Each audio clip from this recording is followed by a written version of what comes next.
საქართველოს პარლამენტის წინ საავტომობილო მოძრაობა საპროტესტო აქციების 26 დღეს არის გადაკეტილი, დემონსტრანტები ნელ-ნელა იყრიბებიან. აი ახლა ჩემს სურს უკან რუსთაველის გამზირის მხრიდან კიდევ ერთი საპროტესტო მარშის მონაწილეები უერთდებიან პარლამენტის შენობის მიმდებარე ტერიტორიას, ანთებული ფანრებით ხვდებიან ახლა თავად საკანონმდებლო ორგანოს მიმდებარე ტერიტორიაზე შეკრებილი მოქალაქეები, აი ამ მარშს, რომელიც ილიას სახელმწიფო უნივერსიტეტიდან დაიწყო და მელიქიშვილის გამზირის, მერაბ-კოსტავას ქუჩისა და რუსთაველის გამზირის გავლით უკვე ფაქტობრივად ჭანტურიას ქუჩის კვეთამდე არის მოსული და ცოტა ხანში ისინი უკვე შემოერთდებიან რუსთაველის გამზირზე პარლამენტის შენობასთან არსებულ მთავარ დემონსტრაციას, რომელიც უკვე 26 დღეა გრძელდება.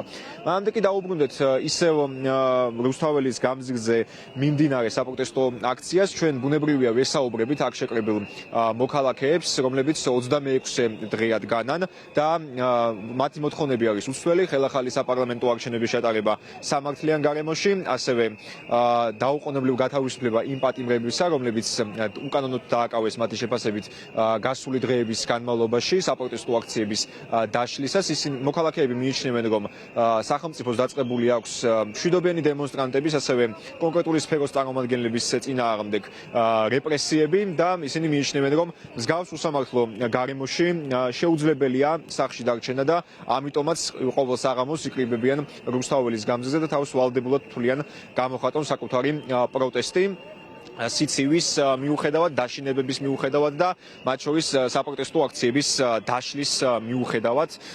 ასევე მოქალაქეებს, რომლებსაც ჩვენ ვესაუბრებით, არიან სხვადასხვა ასაკის, სხვადასხვა საზოგადოებრივი სფეროს წარმომადგენლები, სხვადასხვა ჯგუფის წარმომადგენლები და ისინი ერთხმად მიიჩნევენ, რომ ახლა ქვეყანა არის საფრთხეში, რადგან ევროინტეგრაციის გზა არის შეფერხებული ქართული ოცნების 28 ნოემბრის გადაწყვეტილებით და მიაჩნიათ, რომ ქვეყნის ევროატლანტიკური მისწრაფებები არის გადასარჩენი და სწორედ ამ მიზნით იყრიბებიან ისინი რუსთაველის გამზირზე ყოველ საღამოს. ასევე მოქალაქეები აფასებენ გუშინ საქართველოს პრეზიდენტის სალომე ზურაბიშვილის სიტყვით გამოსვლას, მან დემონსტრანტებს რუსთაველის გამზირზე მიმართა, იმის მიუხედავად, რომ არაერთი ტექნიკური პრობლემა შეიქმნა გუშინდელი სიტყვით გამოსვლისას.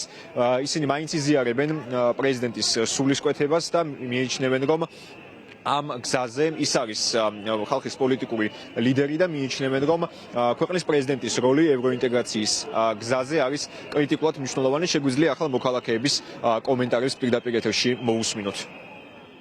რეალური საფრთხე და შეიძლება ითქვას მყისიერიც, რომელიც დადგება, ეს არის იზოლაცია და არასდროს, ეხლა მე არაფერს განსაკუთრებულს არ ვიტყვი, იზოლაცია არ გულისხმობს საქართველოს და ვერ გულისხმობს საქართველოს შემთხვევაში ნეიტრალიტეტის წარმატებულ, ასე ვთქვათ, მდგომარეობას. ეს ნიშნავს მხოლოდ ერთს, რომ ჩვენ დავრჩებით პირისპირ რუსეთის ისევ და ისევ იმპერიალისტური ინტერესების წინაშე, რომელიც არ არის მხოლოდ რაღაც ლიტონის სიტყვები, ჩვენ ამას ვხედავთ უკრაინაში და ასევე ერთგვარად საინფორმაციო თუ ცივი ომის სახით სხვადასხვა ქვეყნებში, სამეზობლოში და რეგიონში. დღესდღეობით საქართველოს დგას ისევ პოზიციებზე.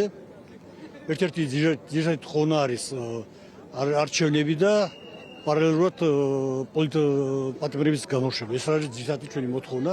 იგივე დაამტკიცა გუშინ ჩვენმა პრეზიდენტამ, რომ ეს აუცილებელია იმ შეთანხმებიდან, რაც დღეს უნდა მოხდეს ქვეყნისთვის. ქვეყანა შევიდეს კანონიერ ცხოვრებაში და დაინიშნოს ახალი არჩევნები. სთხოვა 29 რიცხვამდე, რომ იყოს შეხვედრა, რომ დაადგინონ რომელი რიცხვებისთვის დანიშნონ არჩევნები. ამის გარეშე ეს გარდაუვალი, ეს ცხოვრება ქვეყანა დღეს ვაკუუმშია. სათქმელი ძალიან ბევრია. მე ვარ დევნილი აფხაზეთიდან და ახლა ამ წუთას სახში უნდა ვიჯდეს შვილიშვილებთან, მაგრამ რა აქ არ მინდა. აი ძალიან რთული სიტუაცია. აი ციხეებში ახლა სასამართლოებში რაც ხდება. საერთოდ თუ ვერ მიხვდნენ აქამდis, ვერ მოვიდნენ, რომ უნდა წავიდნენ. ყველაფერს ხო აქვს საზღვარი. ყველანაირად ყველაფერი დაანგრიეს, თუ რამე აშენებული იყო, რაღაც ის იმედად ვიყავი. მათი რაღა დროის ჩემი თქვა წასვლა საზღვარგარეთ თუ ესენი ეს ოცნება თუ დარჩა, მართლა უნდა წავიდე.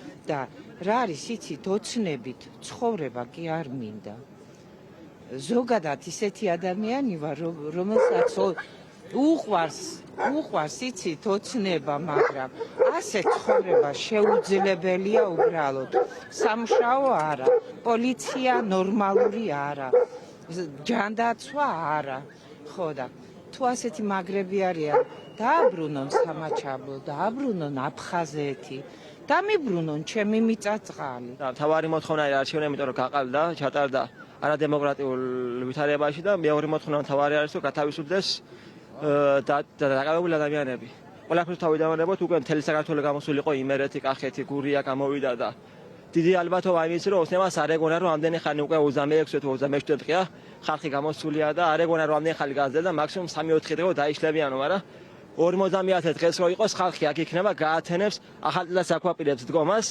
რავი რამე საჭმეს რამეს მოიტანთ და შეხვდებით ახალწლს აქ სხვა გზა არ არის სანამ ეს საუბრობა არ წავა და არ ჩადდება დემოკრატიული არჩევნები და არ შესრულდება ხალხის ნება კიდევ ერთი საპროტესტო მარში შემოუერთდა რუსთაველის გამზის და საქართველოს პარლამენტის შენობის მდებარე ტერიტორიას. ეს კონკრეტული არის კომაროვისა და ვეკუას სკოლების კურსდამთავრებულების, ასევე მოქმედი მოსწავლეების და პროფესორ-მასწავლებლების მარში, რომლებმაც გადმოინაცვლეს ილიას სახელმწიფო უნივერსიტეტიდან საქართველოს პარლამენტის შენობის მდებარე ტერიტორიაზე.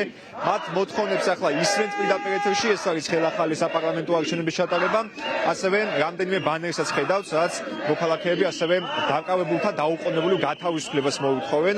აქ მოქალაქეებს აქვთ სხვადასხვა საპროტესტო ბანერი მოტანილი, საკმაოდ ხალხმრავლობაა აქ ახლა რუსთაველის გამზირზე, მათ გადმოინაცვლეს საკანონმდებლო ორგანოს წინა ტერიტორიაზე და აქვთ საქართველოს და ევროკავშირის დროშები ხელმომარჯვებული და აპროტესტებენ ქვეყანაში შექმნილ პოლიტიკურ კრიზისს. ჩვენ მსგავს საპროტესტო აქციებს 26 დღეა აქტიურად ვადენებთ თვალყურს.